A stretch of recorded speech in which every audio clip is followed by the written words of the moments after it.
Guys, welcome to എജുപോർട്ടഡ. ഇന്ന് നമ്മൾ discuss ചെയ്യാൻ പോകുന്നത് നമ്മളുടെ ഈ വേവ് ഓപ്റ്റിക്സ് ഏറ്റവും കുറഞ്ഞ ടൈമിൽ നിങ്ങൾക്ക് പറഞ്ഞുതരാൻ പോവാണ്. ലൈക്ക് എന്താണ് ഈ ചാപ്റ്ററിനകത്ത് പറയുന്നത്, എന്താണ് നിങ്ങൾ വേവ് ഓപ്റ്റിക്സിൽ പഠിക്കേണ്ടത് എന്നുള്ളത് കംപ്ലീറ്റ് നമ്മൾ ഈ ഒരൊറ്റ വീഡിയോയിൽ എന്ത് ചെയ്യുന്നുണ്ടാവും, കവർ ചെയ്യുന്നുണ്ടാവും.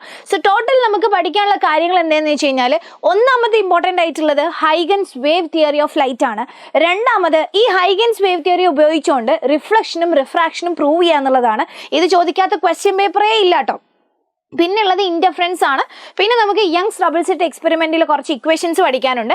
അത് കഴിഞ്ഞ് ഡിഫ്രാക്ഷൻ പഠിക്കാനുണ്ട്, പിന്നെ പോളറൈസേഷൻ. ഇത്രയും കാര്യങ്ങൾ മാത്രമാണ് ഈ ഒരു ചാപ്റ്ററിൻ്റെ അകത്ത് വരുന്നത്. അപ്പോൾ നമുക്ക് ഓരോ ടോപ്പിക്കായിട്ട് പഠിക്കാം. സോ ഫസ്റ്റ് നമ്മൾ പഠിക്കാൻ പോകുന്നത് ഹൈഗൻസ് പ്രിൻസിപ്പിളിനെ കുറിച്ചാണ്. ഈ ഹൈഗൻ്റെ വേവ് തിയറി നമുക്ക് എക്സ്പ്ലെയിൻ ചെയ്ത് തരുന്നത് വേവ് ഫ്രണ്ട് എന്നൊരു ടേം ഉപയോഗിച്ചിട്ടാണ്. അതായത് വേവ് ഓപ്റ്റിക്സ് എന്ന് പറഞ്ഞാൽ തന്നെ എങ്ങനെയാണ് ലൈറ്റ് പ്രൊപ്പഗേറ്റ് ചെയ്യുന്നത് എന്നുള്ളതിൻ്റെ ഒരു തിയറിയാണിത്. അപ്പോൾ ഇതിൽ ഹൈഗൻസ് വേവ് തിയറിയാണ് നമ്മൾ പഠിക്കുന്നത്. ഹൈഗൻ പറയുന്നത് എന്താണെന്ന് വെച്ച് കഴിഞ്ഞാൽ, ലൈറ്റ് ഇങ്ങനെ ട്രാവൽ ചെയ്ത് പോകുന്നത് വേവ് ഫ്രണ്ടുകളായിട്ടാണ്. അപ്പോൾ എന്താണ് വേവ് ഫ്രണ്ട് എന്ന് ചിലപ്പോൾ ക്വസ്റ്റ്യൻ ചോദിക്കാം. വേവ് ഫ്രണ്ട് എന്ന് പറഞ്ഞു കഴിഞ്ഞാൽ ഒരു പ്ലെയിൻ ആണ്, അല്ലെങ്കിൽ ലോക്കസ് എന്ന് പറഞ്ഞു കഴിഞ്ഞാൽ ഒരു കൂട്ടം പോയിന്റുകളാണ് which are vibrating in same phase. എന്ന് വെച്ച് കഴിഞ്ഞാൽ നിങ്ങൾ ഇവിടെ ഒന്ന് നോക്കിക്കേടാ, ഇതിപ്പോൾ ഒരു വേവാണ്. ഓക്കെ, ഇത് വേറൊരു വേവാണ്, ഇത് വേറൊരു വേവാണ്. ഇവരെല്ലാവരും മാക്സിമത്തിൽ എത്തുന്ന പോയിന്റ് നോക്കിക്കേ. ഇവരെല്ലാവരും മാക്സിമത്തിൽ എത്തുന്ന പോയിന്റ് നോക്കിക്കേ. ഇതാണ്. ഇവരെല്ലാവരും മിനിമത്തിൽ എത്തുന്നത് ഒരേ സമയത്താണ്, വീണ്ടും മാക്സിമത്തിൽ എത്തുന്നത് ഒരേ പോയിന്റാണ്. അപ്പോൾ ഇവരെല്ലാവരും പോകുന്നത് ഒരേ ഫേസിലാണ് എന്നാണ് നമ്മൾ പറയുക. അതായത് ഒരേ ഫേസിലാണ് എന്ന് പറഞ്ഞു കഴിഞ്ഞാൽ എല്ലാവരും ഒരേ സമയം മാക്സിമം, ഒരേ സമയം സീറോ, ഒരേ സമയം മിനിമം, ഒരേ സമയം മാക്സിമം. അതിനെയാണ് നമ്മൾ സെയിം ഫേസിൽ വൈബ്രേറ്റ് ചെയ്യുക എന്ന് പറയാം. അങ്ങനെ സെയിം ഫേസിൽ വൈബ്രേറ്റ് ചെയ്യുന്ന ഇതൊക്കെ ഓരോ പോയിന്റുകളല്ലേ. ഇവരുടെ ഒരു കൂട്ടം എടുത്താൽ നമുക്ക് ഇങ്ങനെ ഒരു ലൈന് കിട്ടൂലേ, അതാണ് ഒരു വേവ് ഫ്രണ്ട് എന്ന് പറയുന്നത്. അത് എല്ലാ കേസിലും ഇങ്ങനെ ഒരു ലൈൻ ആയിക്കൊള്ളണമെന്നില്ല. ഇപ്പോൾ ഒരു വെള്ളത്തിലൊരു കല്ലിട്ട് കഴിഞ്ഞാൽ നമുക്ക് കാണാൻ പറ്റതാ ഇങ്ങനെയാണ്. സെയിം ഫേസിൽ വൈബ്രേറ്റ് ചെയ്യുന്ന പോയിന്റുകൾ കിടക്കുന്നുണ്ടാവും, ഒരു സർക്കിളിലാണ്. അപ്പോൾ ഇതൊരു വേവ് ഫ്രണ്ടാണ്. അപ്പോൾ ഇതാണ് വേവ് ഫ്രണ്ട് എന്ന് പറയുന്നത്, ഒരു പ്ലെയിൻ അല്ലെങ്കിൽ locus of all points vibrating in the same phase എന്ന് പറയുന്നത്. അപ്പോൾ ന്യൂട്ടൺ പറഞ്ഞു, നമ്മുടെ ഹൈഗൻ പറഞ്ഞു എന്ത്, ലൈറ്റ് പ്രൊപ്പഗേറ്റ് ചെയ്യുന്നത് ഇതുപോലത്തെ വേവ് ഫ്രണ്ടുകളായിട്ടാണ്. അതെങ്ങനെയാണെന്നുള്ളത് ആൾ എക്സ്പ്ലെയിൻ ചെയ്ത് തരുന്നുണ്ട്. അതിന് മുന്നേ നമുക്ക് എത്ര ടൈപ്പ്, അതായത് മിസ് പറഞ്ഞു വേവ് ഫ്രണ്ട് എപ്പോഴും ലൈൻ തന്നെ ആയിക്കൊള്ളുന്നില്ല, പല രീതിയിലുണ്ടാവും. അതിൽ 3 എണ്ണമാണ് ഇമ്പോർട്ടൻ്റ് ആയിട്ടുള്ളത്. ഒന്ന് spherical wave front, cylindrical wave front and plane wave front. അതായത് പോയിന്റ് സോഴ്സ് ആണെന്നുണ്ടെങ്കിൽ നമുക്ക് കിട്ടുന്നത് സ്ഫെറിക്കൽ വേവ് ഫ്രണ്ട് ആയിരിക്കും. ലൈൻ സോഴ്സ് ആണെന്നുണ്ടെങ്കിൽ, അതായത് നമുക്ക് വരുന്ന ലൈറ്റിന്റെ സോഴ്സ് ഒരു ലൈന് പോലെയാണ്. ഇപ്പോൾ ട്യൂബ് ലൈറ്റ് ഒക്കെ ആണെന്നുണ്ടെങ്കിൽ അതിന്റെ വേവ് ഫ്രണ്ടിന്റെ ഷേപ്പ് ഒരു സിലിണ്ട്രിക്കൽ ആയിരിക്കും. ഇനി പ്ലെയിൻ വേവ് ഫ്രണ്ട് വരൽ എപ്പോഴാന്ന് വെച്ച് കഴിഞ്ഞാൽ ഒരു ഇൻഫിനിറ്റ് സോഴ്സ്, അതായത് എവിടുന്നോ കുറേ ലൈറ്റ് വരുമ്പോൾ അത് കുറേ ദൂരം കഴിഞ്ഞ് വരുമ്പോൾ നമുക്ക് കാണാൻ പറ്റുക ഒരു പ്ലെയിൻ പോലെയാണ്. അപ്പോൾ അങ്ങനെ 3 ഷേപ്പുകളാണ് കാര്യമായിട്ട് നമുക്ക് പഠിക്കാനുള്ളത്: spherical wave front, cylindrical wave front, അതേപോലെ പ്ലെയിൻ വേവ് ഫ്രണ്ട്. ഓക്കെ, ഇനി ഈ വേവ് ഫ്രണ്ട് വെച്ചിട്ട് എങ്ങനെയാണ് ഹൈഗൻ ഇതിനെ എക്സ്പ്ലെയിൻ ചെയ്ത് തന്നതെന്നുള്ളതാണ് കേട്ടോ. അപ്പോൾ ഈ എക്സ്പ്ലെയിൻ ചെയ്യുന്നതിന് മുന്നേ ഒരു ഫാക്റ്റ് നിങ്ങൾ മനസ്സിലാക്കേണ്ടത്, ഇതിപ്പോൾ നമ്മൾ പറഞ്ഞു, ഇപ്പോൾ ഒരു വെള്ളത്തിലാണെന്ന് വിചാരിച്ചു, വേവ് ഫ്രണ്ട് എന്ത് ചെയ്യാണ്, ഒറിജിനേറ്റ് ചെയ്യാണ്. അങ്ങനെ വേവ് ഫ്രണ്ടുകൾ ഉണ്ടാകുന്ന സമയത്ത് ഇതാണല്ലോ നമ്മുടെ വേവ് ഫ്രണ്ട്. അപ്പോൾ വേവ് ഫ്രണ്ടുകൾ ഇങ്ങനെ ഉണ്ടാകുന്നുണ്ട്. അപ്പോൾ ഈ വേവ് ഫ്രണ്ട് ഇങ്ങനെ പരക്കുമ്പോൾ ശരിക്കും വേവ് എങ്ങോട്ടാണ് പോണത്? വേവ് ഇങ്ങോട്ടല്ലേ പോകുന്നത്. ഇത് വേവ് ഫ്രണ്ടുകൾ, ആ വേവ് പോണ ഡയറക്ഷൻ ഇങ്ങോട്ടായിരിക്കും. അപ്പം നമ്മൾ നോക്കുമ്പോൾ ഈ വേവ് ഫ്രണ്ടും നമ്മുടെ വേവും തമ്മിൽ എപ്പോഴും 90 ഡിഗ്രി ആയിരിക്കും. അത് മനസ്സിലാക്കി വെക്കണം കേട്ടോ. വേവ് ഫ്രണ്ടും വേവും തമ്മിൽ എപ്പോഴും എന്തായിരിക്കും, 90 ഡിഗ്രി ആയിരിക്കും. റെഡി? ഇനി ഹൈഗൻസ് പ്രിൻസിപ്പിൾ എന്താണ് പറയുന്നത്? അപ്പോൾ ഹൈഗൻസ് പ്രിൻസിപ്പിൾ പറയുന്നതെന്ന് വെച്ച് കഴിഞ്ഞാൽ, ലൈറ്റ് ഇപ്പോൾ ഒരു പോയിന്റ് സോഴ്സ് ആണെന്ന് വിചാരിക്കാം. ആ പോയിന്റ് സോഴ്സ് എന്ന് നിങ്ങൾക്കറിയാം, നമുക്ക് എന്തുണ്ടാകും, ഒരേ ഫേസിൽ വൈബ്രേറ്റ് ചെയ്യുന്ന പോയിന്റുകളുടെ ഒരു കൂട്ടെടുത്ത് കഴിഞ്ഞാൽ ഇതേപോലെ ഒരു വേവ് ഫ്രണ്ട് നമുക്ക് കിട്ടും. ഓക്കെ, അപ്പോൾ ഇത് പ്രൊപ്പഗേറ്റ് ചെയ്ത് പോകണം എന്നുണ്ടെങ്കിൽ ഇതുപോലത്തെ വേവ് ഫ്രണ്ടുകൾ ഇതിനുണ്ടാക്കാൻ പറ്റണം. അപ്പോൾ എങ്ങനെയാണ് ആ വേവ് ഫ്രണ്ടുകൾ ഉണ്ടാവുന്നത് എന്നുള്ളതാണ് ഹൈഗൻ്റെ പ്രിൻസിപ്പിൾ പറയുന്നത്. എങ്ങനെയാണെന്നറിയോ? അതായത് ആദ്യം ഉണ്ടായിട്ടുള്ള വേവ് ഫ്രണ്ട് ഇല്ലേ, ആ വേവ് ഫ്രണ്ടിൻ്റെ എല്ലാ പോയിന്റുകളും act as the source of secondary disturbances which emits their own wavelets called secondary wavelets. അതായത് ആദ്യം ഉണ്ടായിട്ടുള്ള വേവ് ഫ്രണ്ടിൻ്റെ എല്ലാ പോയിന്റുകളും എന്ത് ചെയ്യും, ഒരു സ്വന്തമായിട്ട് പുതിയ വേവ്ലെറ്റുകൾ, വേവിൻ്റെ കുട്ടീനെ നമ്മൾ പറയും, വേവ്ലെറ്റുകൾ എന്ത് ചെയ്യാൻ തുടങ്ങും, ഉണ്ടാക്കാൻ തുടങ്ങും. അങ്ങനെ പുതിയ വേവ്ലെറ്റുകൾ ഇങ്ങനെ വേവ്ലെറ്റുകൾ ഇങ്ങനെ എല്ലാ പോയിന്റുകളും എന്തുണ്ടാക്കൂടാ, പുതിയ വേവ്ലെറ്റുകൾ ഉണ്ടാക്കാൻ തുടങ്ങും. ഓക്കെ, എന്നിട്ട് ഈ വേവ്ലെറ്റുകൾ എന്ത് ചെയ്യുന്നു വെച്ച് കഴിഞ്ഞാൽ, വേവിൻ്റെ അതേ ഡയറക്ഷനിൽ എല്ലാ ഡയറക്ഷനിലേക്കും എന്ത് ചെയ്യും, വേവിൻ്റെ അതേ സ്പീഡിൽ ഇവർ ട്രാവൽ ചെയ്യാൻ തുടങ്ങും. അങ്ങനെ മൊത്തം അങ്ങോട്ട് പരക്കും. അങ്ങനെ പരന്ന് ഇങ്ങനെ നിൽക്കുകയാണ് കേട്ടോ. അങ്ങനെ പരന്ന് നിൽക്കുന്ന സമയത്ത് ഇവരുടെ എല്ലാവരുടെയും ടാൻജന്റ് എടുക്കുകയാണ് നമ്മൾ. ഇത് ഇവരുടെ ആർക്കിന്റെ എല്ലാവരുടെയും ടാൻജന്റ് നമ്മൾ ഇങ്ങനെ എടുത്ത് വരച്ചു കഴിഞ്ഞാൽ നമുക്ക് ഉള്ളിൽ കിട്ടിയ പോലെ തന്നെ ഒരു വേവ് ഫ്രണ്ട് പുറത്തും കിട്ടും. ഓക്കെ, ഇനി എന്ത് സംഭവിക്കും? ഇതേ സാധനത്തിൽ നിന്ന് വീണ്ടും ഇതേപോലെ വേവ്ലെറ്റുകൾ ഉണ്ടാവും. ടാൻജന്റ് വരച്ചാൽ അടുത്ത വേവ് ഫ്രണ്ട് കിട്ടും. ഇങ്ങനെയാണ് ലൈറ്റ് പ്രൊപ്പഗേറ്റ് ചെയ്ത് പോകുന്നത്. അപ്പോൾ നിങ്ങളോട് ചോദിക്കുകയാണ് explain Huygens principal, define Huygens principal, അല്ലെങ്കിൽ എക്സ്പ്ലെയിൻ ഹൈഗൻസ് പ്രിൻസിപ്പൽ എന്നൊക്കെ ചോദിച്ചു കഴിഞ്ഞാൽ നിങ്ങൾ എഴുതേണ്ടത് ഈ 3 പോയിന്റുകളാണ്. ഓക്കെ അല്ലേ? റെഡി.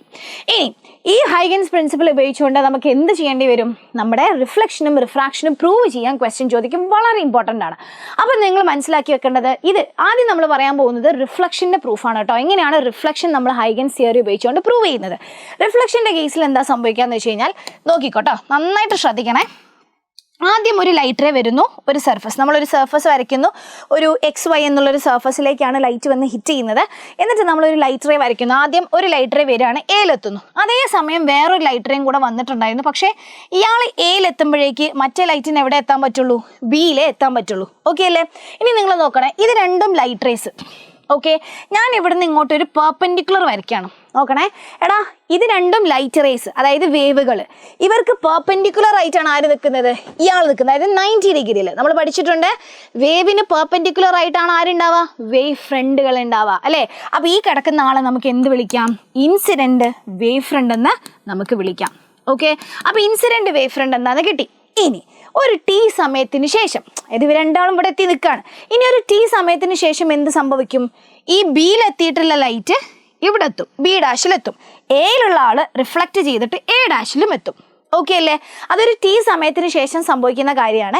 ഇത് ഒരേ മീഡിയത്തിലായതുകൊണ്ട് രണ്ടുപേരും V വെലോസിറ്റിയിലാണ് ട്രാവൽ ചെയ്യുക. അപ്പോൾ ഇവർ ട്രാവൽ ചെയ്ത ഡിസ്റ്റൻസ് നമ്മൾ നോക്കുകയാണെന്നുണ്ടെങ്കിൽ നിങ്ങൾക്കറിയാം, ഡിസ്റ്റൻസ് എന്ന് പറഞ്ഞു കഴിഞ്ഞാൽ വെലോസിറ്റി ഇൻറ്റു ടൈം ആണ്. അപ്പോൾ എടുത്ത സമയം T ആണ്, വെലോസിറ്റി V ആണെന്നുണ്ടെങ്കിൽ B'-ലേക്ക് എത്തിയത് VT ആണ്. A' എന്ന് പറയുന്നതും എന്തായിരിക്കും? VT ആയിരിക്കും. രണ്ടും ഒരേ സമയത്തല്ലേ എത്തുന്നത്. അപ്പോൾ ഈ ഡിസ്റ്റൻസും എന്തായിരിക്കും? VT ആയിരിക്കും. ഇനി പഴയ പോലെ എന്ത് ചെയ്യാണ്? ഇവർ റിഫ്ലക്റ്റ് ചെയ്ത് തിരിച്ചുപോയി, ഇയാളും റിഫ്ലക്റ്റ് ചെയ്ത് തിരിച്ചുപോയി. ഇനി നമ്മൾ ചെയ്യേണ്ടത് ആംഗിൾസ് മാർക്ക് ചെയ്യുക എന്നുള്ളതാണ്. ആംഗിൾസ് മാർക്ക് ചെയ്യുന്ന സമയത്ത് ഇവിടെ ഞാൻ നോർമൽ വരച്ചു. നോർമലും നമ്മുടെ ഇൻസിഡന്റ് റേയും തമ്മിലുള്ള ആംഗിളിനെ നമുക്ക് ആംഗിൾ ഓഫ് ഇൻസിഡൻസ് I എന്ന് വിളിക്കാം. കുഴപ്പമില്ലല്ലോ. റെഡി. ഇത് വേവ് ഫ്രണ്ട് ആണ്, ഇത് വേവ് ആണ്. ഇവർ ടോട്ടൽ എത്ര വരും? 90 വരും. ഇത് I ആണെങ്കിൽ ഈ ആംഗിൾ എത്ര ബാക്കി ഉണ്ടാവുക? ഇനി 90 - I ആയിരിക്കും. ക്ലിയർ അല്ലേ? ഇനി ഇത് നോർമലാണ്, ഇത് സർഫസ് ആണ്. ഇത് ടോട്ടൽ 90 വരുമായിരുന്നു. ഇത് 90 ആയതുകൊണ്ട് ഈ ആംഗിൾ മൊത്തം ഇനി എത്ര ഉണ്ടാവും? ടോട്ടൽ 90 ആണ്. അതിൽ നിന്നും ആരെ കുറയ്ക്കണം? 90 - I കുറയ്ക്കണം. അത് എത്രയാണ് വരിക? 90 - 90 പ്ലസ് I ആയിട്ട് മാറും. അപ്പോൾ ഈ 90 - 90 0 ആകും, അതായത് I എന്ന് കിട്ടും. അപ്പോൾ ഈ ആംഗിൾ എത്രയാണെന്ന് കിട്ടി? I ആണെന്ന് കിട്ടി. ഇനി ഇതേപോലെ ഇങ്ങോട്ട് വരാം. ഇവിടെ നമ്മളൊരു നോർമൽ വരയ്ക്കുന്നു. ഇത് റിഫ്ലക്റ്റഡ് റേ ആണ്. ഇവിടെ നമ്മൾ എന്ത് വരച്ചടാ? R, angle of reflection R കിട്ടി. ഓക്കെ അല്ലേ? ഇനി ശ്രദ്ധിക്കുക, നേരത്തെ റിഫ്ലക്റ്റ് ചെയ്തപ്പോൾ നമ്മൾ എന്ത് ചെയ്യാണ്? B' നിന്ന് A' ഒരു പെർപെൻഡിക്കുലർ വരയ്ക്കുക. ഇത് രണ്ടും റിഫ്ലക്റ്റഡ് റേസ് അല്ലേ? ഇതെന്താണ്? പെർപെൻഡിക്കുലർ. അപ്പോൾ ഇയാളെ നമുക്ക് എന്ത് വിളിക്കാം? റിഫ്ലക്റ്റഡ് വേവ് ഫ്രണ്ട് എന്ന് വിളിക്കാം. ഓക്കെ, സോ ഇത് ആംഗിൾ R ആണ്, ഇത് നമ്മുടെ നോർമൽ ആണ്, ഇത് വേവ് ഫ്രണ്ട് ആണ്. ടോട്ടൽ 90 ആവുമായിരുന്നു. ഇത് R കൊണ്ടുപോയതുകൊണ്ട് ഈ ആംഗിൾ എത്ര ഉണ്ടാവുള്ളൂ? 90 - R. ഇനി നേരത്തെ പറഞ്ഞ പോലെ ഇത് നോർമൽ, ഇത് സർഫസ്. ഇവർ ടോട്ടൽ 90 ആണ്. ഇത് 90 - R ആണെങ്കിൽ ഈ ആംഗിൾ എത്ര ആയിരിക്കും? 90 - 90 - R, അതായത് R എന്ന് കിട്ടും. ഓക്കെ, ഇത്രയും പണിയാണ് നമുക്കൊരു ഫിഗറിൻ്റെ അകത്തുള്ളത്. ഇനി നമ്മൾ ചെയ്യേണ്ടത് ഇതിൽ നിന്ന് 2 ട്രയാങ്കിളുകൾ കൺസിഡർ ചെയ്യാണ്. അത് ഏതൊക്കെയാണെന്നറിയോ? ഒന്ന് ABB', ഒന്ന് AA', നമ്മുടെ പണി എന്താണെന്ന് വെച്ച് കഴിഞ്ഞാൽ ഇവരുടെ നമ്മൾ എന്താ പ്രൂവ് ചെയ്യേണ്ടത്? റിഫ്ലക്ഷൻ പ്രൂവ് ചെയ്യണം. റിഫ്ലക്ഷൻ പ്രൂവ് ചെയ്യണമെങ്കിൽ നമുക്ക് എന്ത് പ്രൂവ് ചെയ്യണം? ആംഗിൾ I = ആംഗിൾ R എന്ന് പ്രൂവ് ചെയ്താൽ മതി. അപ്പം അതിന് വേണ്ടിയിട്ട് ഞാൻ ഈ 2 ട്രയാങ്കിളുകൾ എടുക്കുന്നു. കാരണം ഈ ട്രയാങ്കിളുകൾ എന്തുണ്ട്? I ഉണ്ട്. ഈ ട്രയാങ്കിളിൽ എന്തുണ്ട്? R ഉണ്ട്. അത് രണ്ടും ഈക്വൽ ആണെന്ന് പ്രൂവ് ചെയ്താൽ മതി. അപ്പം നമ്മൾ ചെയ്യാൻ പോകുന്ന പരിപാടി എന്ന് വെച്ച് കഴിഞ്ഞാൽ ആ 2 ട്രയാങ്കിളുകളും കോൺഗ്രുവൻ്റ് ആണ് എന്ന് പ്രൂവ് ചെയ്യണം. 2 ട്രയാങ്കിളുകൾ കോൺഗ്രുവൻ്റ് ആണെങ്കിൽ അവരുടെ എല്ലാ സൈഡുകളും എല്ലാ ആംഗിളുകളും എന്തായിരിക്കും? ഈക്വൽ ആയിരിക്കും എന്നാണ്. ഓക്കെ, അപ്പോൾ കോൺഗ്രുവൻ്റ് ആണെന്ന് പ്രൂവ് ചെയ്യണം എന്നുണ്ടെങ്കിൽ ഒന്നുകിൽ 3 സൈഡ് ഈക്വൽ ആയിരിക്കണം, അല്ലെങ്കിൽ 3 ആംഗിൾ ഈക്വൽ ആയിരിക്കണം, അല്ലെങ്കിൽ 2 സൈഡും 1 ആംഗിളും ഈക്വൽ ആയിരിക്കണം, അല്ലെങ്കിൽ 1 സൈഡും 2 ആംഗിളുകളും ഈക്വൽ ആയിരിക്കണം. അപ്പം നമ്മൾ ഇതിൽ ഏതൊക്കെയാണ് ഈക്വൽ ആയിട്ടുള്ളതെന്ന് കണ്ടുപിടിക്കാം. അപ്പോൾ ABB'-ലും AA'-B'-ലും നോക്കിക്കഴിഞ്ഞാൽ AA' എന്ന് പറയുന്നത് VT ആണ്, BB' എന്ന് പറയുന്നത് VT ആണ്. അപ്പോൾ അതൊരു സൈഡ് കിട്ടി. ഇനി ഈ AB' എന്ന് പറയുന്ന എത്ര നോക്കിക്കേ, ഇവർ രണ്ടുപേർക്കും കോമൺ ആണ്. അപ്പോൾ രണ്ടിലും സെയിം ആണ്, എ ബി ഡാഷ് ഉണ്ട്. ഇനി നമ്മൾ നോക്കുമ്പോൾ സൈഡ് ഇനി സെയിം ഇല്ല. ഇനി നമ്മൾ ആംഗിൾ നോക്കാം. ആംഗിൾ നോക്കുമ്പോൾ എടാ ഇത് വേവ് ഫ്രണ്ട് ആണ്, ഇത് വേവ് അല്ലേ, ഇത് 90 ഡിഗ്രി ആയിരിക്കും. ഇത് വേവ് ഫ്രണ്ട് ആണ്, ഇത് വേവ് അല്ലേ, അപ്പോൾ ഇത് 90 ഡിഗ്രി ആയിരിക്കും. അപ്പോൾ ആംഗിൾ ബിയും ആംഗിൾ എ ഡാഷും എന്താണ്, സെയിം ആണ്. ഇപ്പം നമുക്ക് രണ്ട് സൈഡും ഒരു ആംഗിളും ഈക്വൽ ആണെന്ന് കിട്ടി. അപ്പം നമുക്ക് SAS തിയറം, അതായത് രണ്ട് സൈഡ് ഒരു ആംഗിൾ, SAS തിയറം വഴി എ ബി ബി ഡാഷും എ ഡാഷ് ബി ഡാഷും കോൺഗ്രുവൻ്റ് ആണെന്ന് മനസ്സിലായി. So angle I will be equal to angle R. ഇതാണ് റിഫ്ലക്ഷൻ്റെ പ്രൂഫ്. ഇതേപോലെ സിമ്പിളായിട്ട് ഇനി റിഫ്രാക്ഷൻ്റെ പ്രൂഫും നമുക്ക് പഠിക്കാൻ പറ്റും. റിഫ്രാക്ഷൻ്റെ കേസിൽ എന്ന് പറഞ്ഞു കഴിഞ്ഞാൽ രണ്ട് മീഡിയം ആയിരിക്കും. ഇത് മീഡിയം നമ്പർ 1, ഇത് മീഡിയം നമ്പർ 2. ഓക്കെ, ഇവിടുത്തെ വെലോസിറ്റീനെ V1 എന്ന് എടുക്കാം, റിഫ്രാക്റ്റീവ് ഇൻഡെക്സ് നമുക്ക് N1 എന്ന് എടുക്കാം. ഇവിടുത്തെ വെലോസിറ്റീനെ V2 എന്ന് എടുക്കാം, റിഫ്രാക്റ്റീവ് ഇൻഡെക്സ് നമുക്ക് N2 എന്ന് എടുക്കാം. ഓക്കെ, റിഫ്രാക്ഷൻ പ്രൂവ് ചെയ്യാന്ന് പറഞ്ഞു കഴിഞ്ഞാൽ നമ്മൾ പ്രൂവ് ചെയ്യേണ്ടത് സ്നെൽസ് ലോ ആണ്. അതായത് sine I by sine r എന്തായിരിക്കണം, ഒരു കോൺസ്റ്റന്റ് ആയിരിക്കണം. ഓക്കെ, സോ നിങ്ങൾ പഠിച്ചിട്ടുണ്ട് Snell's law sine I by sine R എന്ന് പറഞ്ഞു കഴിഞ്ഞാൽ N2 ബൈ N1 ആണ്. അതാണ് നമുക്ക് പ്രൂവ് ചെയ്യേണ്ടത്. ഓക്കെ, സോ ഇത് ആദ്യത്തെ മീഡിയം, ഇത് രണ്ടാമത്തെ മീഡിയം. റെഡി? നേരത്തെ പറഞ്ഞ പോലെ തന്നെ ഒരു റേത് എയിലെത്തുന്ന സമയത്ത് മറ്റേ ആൾക്ക് എവിടെ എത്താൻ പറ്റുള്ളൂ, ബിയിൽ എത്താൻ പറ്റുള്ളൂ. അപ്പം നമ്മളൊരു പെർപെൻഡിക്കുലർ വരയ്ക്കുന്നു. ഇതെന്തായിരിക്കും, ഇൻസിഡന്റ് വേവ് ഫ്രണ്ട് ആയിരിക്കും. ഇനി ഒരു T സമയത്തിന് ശേഷം എന്ത് സംഭവിക്കും, ഇയാൾ ഇവിടെ എത്തും അല്ലേ, ബി ഡാഷ്. ഇയാൾ വരുന്നത് V1 വെലോസിറ്റിയിലാണ്. എടുത്ത സമയം T ആണെങ്കിൽ നമുക്കിതിന് V1 × T എന്ന് എഴുതാം. അതേ സമയം കൊണ്ട് ഇയാൾ എവിടെ എത്തിയിട്ടുണ്ടാവും, എ ഡാഷിൽ എത്തിയിട്ടുണ്ടാവും. പക്ഷേ ഇത് മീഡിയം നമ്പർ 2 ആണ്. ഇവിടുത്തെ വെലോസിറ്റി V2 ആണ്, പക്ഷെ സമയം T തന്നെയാണ്. അപ്പോൾ ഈ ഡിസ്റ്റൻസ് എത്രയായിരിക്കും, V2 × T ആയിരിക്കും. ഓക്കെ, ഇനി ബാക്കി നോർമലായിട്ട് ഇയാൾ റിഫ്രാക്ട് ചെയ്ത് തിരിച്ചു പോകും, ഇയാളും ഇങ്ങോട്ട് പോകുന്നുണ്ടാവും. ഇനി ആംഗിൾസ് മാർക്ക് ചെയ്യാം. ഓക്കെ, സോ ഇവിടെ നോർമലും ആംഗിൾ ഓഫ് ഇൻസിഡന്റ് റെയിൻ തമ്മിലുള്ള ആംഗിൾ I ആയിരിക്കും. ഇത് നമ്മുടെ വേവ് ഫ്രണ്ട്, ഇത് നമ്മുടെ ഇൻസിഡന്റ് റേ, ടോട്ടൽ 90 ആണ്. അപ്പോൾ ഈ ആംഗിൾ എത്ര കിട്ടും, 90 - I എന്ന് കിട്ടും. ഇത് നമ്മുടെ നോർമൽ, ഇത് സർഫസ്, ടോട്ടൽ 90 ആയിരുന്നു. ഇത് 90 - I ആയതുകൊണ്ട് ഇത് 90 - I, അതായത് I എന്ന് കിട്ടും. ഇനി ഇപ്പുറത്തേക്ക് വരാം. ഇത് നമ്മുടെ റിഫ്രാക്റ്റഡ് റേ, ഇത് നോർമൽ. അപ്പോൾ ഈ ആംഗിൾ എത്ര കിട്ടും, 6 എന്ന് കിട്ടും, ആംഗിൾ ഓഫ് റിഫ്രാക്ഷൻ. റെഡി? ഇത് വേവ് ഫ്രണ്ട് ആണ്. ഇതാ നോക്കിക്കേ, ഇത് നമ്മളുടെ ലൈറ്റ് റേ, ഇത് രണ്ടും ലൈറ്റ് റേ. ഞാൻ ഇവിടുന്ന് രണ്ടുപേർക്കും ഒരു പെർപെൻഡിക്കുലർ വരച്ചു കഴിഞ്ഞാൽ ഇയാളായിരിക്കും എന്ത്, നമ്മുടെ റിഫ്രാക്റ്റഡ് വേവ് ഫ്രണ്ട് എന്ന് പറയുന്നത്. അപ്പോൾ ഇൻസിഡന്റ് വേവ് ഫ്രണ്ട് കിട്ടി, റിഫ്രാക്റ്റഡ് വേവ് ഫ്രണ്ട് കിട്ടി. എന്തിനാണ് നമ്മൾ വേവ് ഫ്രണ്ട് വരയ്ക്കുന്നത്, ഹൈഗന്റെ തിയറിയാണ്. ഹൈഗൻ പറയുന്നത് വേവ് ഫ്രണ്ട് ആയിട്ടാണ് പോകണമെന്നുള്ളതല്ലേ. അപ്പോൾ വേവ് ഫ്രണ്ട് കിട്ടി. റെഡി? അപ്പോൾ ഇത് 6 ആണ്, ഇത് നമ്മുടെ നോർമൽ ആണ്, ഇത് നമ്മുടെ വേവ് ഫ്രണ്ട് ആണ്. ഇത് ടോട്ടൽ 90 വരും. അപ്പോൾ ഈ ആംഗിൾ എത്ര ആയിരിക്കും, 90 - 6 ആയിരിക്കും. അപ്പോൾ ഈ ആംഗിൾ എത്ര ആയിരിക്കും, ഇത് നോർമൽ, ഇത് സർഫസ്, ടോട്ടൽ 90 ആണ്. അപ്പോൾ ഈ ആംഗിൾ 90 - 6 എന്ന് കിട്ടും, അതായത് 6 ആയിരിക്കും. ഓക്കെ, ഇങ്ങനെ നമ്മൾ ആംഗിൾസ് എല്ലാം മാർക്ക് ചെയ്തു. ഇനി നമുക്ക് എന്താ പ്രൂവ് ചെയ്യേണ്ടത്, sine I by sine r ഒരു കോൺസ്റ്റന്റ് ആണെന്നാണ്. അപ്പോൾ ഇവിടെയും നമ്മൾ എന്ത് ചെയ്യുന്നു, രണ്ട് ട്രയാങ്കിൾ കൺസിഡർ ചെയ്യുന്നു. ഒന്ന് എ ബി ബി ഡാഷും എ ഡാഷ് ബി ഡാഷും. Okay, so A B B ഡാഷിലും എ ഡാഷ് ബി ഡാഷിൽ നിന്നും നമ്മൾ ആദ്യം എ ബി ബി ഡാഷിൽ നിന്ന് സൈൻ ഐ കാണുന്നു, രണ്ടാമത്തേതിൽ നിന്ന് സൈൻ ആർ കാണുന്നു. സൈൻ ഐ എന്ന് പറഞ്ഞു കഴിഞ്ഞാൽ ഓപ്പോസിറ്റ് ബൈ ഹൈപ്പട്ന്യൂസ് ആണല്ലോ. Sine I opposite V1T, hypotenuse A B dash ഉണ്ടോ, V1T by A B dash. ഇനി സൈൻ ആർ എന്ന് പറഞ്ഞു കഴിഞ്ഞാൽ R ഇതാ ഇവിടെ ഓപ്പോസിറ്റ് V2T ആണ്, ഹൈപ്പട്ന്യൂസ് എ ബി ഡാഷ്. അപ്പോൾ sine R equal to V2T by A B dash എന്നും കിട്ടി. ഇനി sine I by sine R ചെയ്യാം. Sine I by sine R എന്ന് പറയുമ്പോൾ V1T by A B dash by V2T by A B dash ആണ്. ഈ T cancel ചെയ്യും, A B dash cancel ചെയ്യും. So sine I by sine R is equal to V1 by V2 എന്ന് കിട്ടും. Clear അല്ലേ? എടാ V1 ബൈ V2 എന്ന് കിട്ടിയാൽ പോരാ, നമുക്ക് N2 ബൈ N1 എന്ന് കിട്ടണം അല്ലേ? അതിന് നിങ്ങൾക്കറിയാം, നിങ്ങൾ റിയോപ്റ്റിക്സിൽ പഠിച്ചിട്ടുണ്ട്, N = C ബൈ V എന്ന് പറഞ്ഞൊരു ഇക്വേഷൻ ഉണ്ട് അല്ലേ? അപ്പം നമുക്ക് N1 = C ബൈ V1 എന്ന് എഴുതാം, V1 = C ബൈ N1 എന്ന് എഴുതാം അല്ലേ? ഇയാളിങ്ങോട്ട്. അതേപോലെ N2 എന്ന് പറഞ്ഞാൽ C ബൈ V2 ആണ്. അപ്പോൾ V2നെ നമുക്ക് C ബൈ N2 എന്ന് എഴുതാം. ഇത് രണ്ടും ഇപ്പുറത്ത് കൊണ്ടുവന്ന് കൊടുക്കുക. അപ്പോൾ V1 ബൈ V2നെ നമുക്ക് C by N1 by C by N2 എന്ന് എഴുതാം, which is equal to C by N1 into ഇയാളുടെ റെസിപ്രോക്കൽ മൾട്ടിപ്ലൈ ചെയ്യും. അപ്പോൾ C ക്യാൻസൽ ചെയ്തു, ബാക്കി എന്ത് കിട്ടി, N2 ബൈ N1 എന്ന് കിട്ടി. Hence proved. അപ്പോൾ sine I by sine R is equal to N2 by N1 എന്ന് പ്രൂവ് ചെയ്യാൻ പറ്റും. ഈ രണ്ട് പ്രൂഫ് ഈ ചാപ്റ്ററിൽ വളരെ ഇമ്പോർട്ടൻ്റ് ആണ് കേട്ടോ. റെഡി അല്ലേ? പിന്നെ നമ്മൾ പറയാൻ പോകുന്നത് എബൌട്ട് ഇൻറ്റർഫറൻസ് ആണ്. ഇൻറ്റർഫറൻസ് എന്ന് പറഞ്ഞു കഴിഞ്ഞാൽ ശരിക്കും രണ്ട് വേവുകൾ കൂട്ടിമുട്ടുമ്പോൾ ഉണ്ടാവുന്ന ആ ഒരു ഫിനോമിനയ്ക്കാണ് നമ്മൾ ഇൻറ്റർഫറൻസ് എന്ന് പറയുന്നത്. രണ്ട് വേവുകൾ തമ്മിൽ കൂട്ടിമുട്ടാണ്, ആ സമയത്ത് നടക്കുന്ന പരിപാടിയാണ് ഇൻറ്റർഫറൻസ് എന്ന് പറയുന്നത്. അങ്ങനെ എല്ലാ വേവുകളും തമ്മിൽ കൂട്ടിമുട്ടിയാലും ഇൻറ്റർഫറൻസ് ഉണ്ടാവില്ല. ഇൻറ്റർഫറൻസ് ഉണ്ടാവണം എന്നുണ്ടെങ്കിൽ കൊഹറന്റ് സോഴ്സുകൾ തമ്മിൽ എന്താവണം, കൂട്ടിമുട്ടണം. അപ്പോൾ ഒരു ഇമ്പോർട്ടൻ്റ് പാർട്ടാണ് എന്താണ് ഈ കൊഹറന്റ് സോഴ്സസ് എന്ന് പറഞ്ഞു കഴിഞ്ഞാൽ. കൊഹറന്റ് സോഴ്സസ് എന്ന് പറഞ്ഞു കഴിഞ്ഞാൽ ഒരേ ഫ്രീക്വൻസി ഉള്ള, ഒരേ വേവ് ലെങ്ത് ഉള്ള ഒരേ ഫേസ് അല്ലെങ്കിൽ കോൺസ്റ്റന്റ് ഫേസ് ഡിഫറൻസ് കീപ്പ് ചെയ്യുന്ന വേവുകളെ നമ്മൾ വിളിക്കുന്ന പേരാണ് കൊഹറന്റ് സോഴ്സസ് എന്നുള്ളത്. ഈ കൊഹറന്റ് സോഴ്സുകൾ മാത്രമേ എന്ത് പ്രൊഡ്യൂസ് ചെയ്യുള്ളൂ? ഇൻഡർഫറൻസ് ഉണ്ടാക്കുള്ളൂ. ഓക്കെ, അപ്പോൾ നിങ്ങൾ ആലോചിച്ച് നോക്കിക്കോ, ഒരു വേവ് സമാധാനമായിട്ട് ഇങ്ങനെ പോവാണ്, വേറൊരു വേവ് സമാധാനമായിട്ട് ഇങ്ങനെ പോകും. ഇവർ രണ്ടുപേരും കൂട്ടിമുട്ടി കഴിഞ്ഞാൽ ഇവരുടെ സ്വഭാവങ്ങളൊക്കെ മാറൂലേ? എല്ലാ സ്വഭാവങ്ങളും മാറും.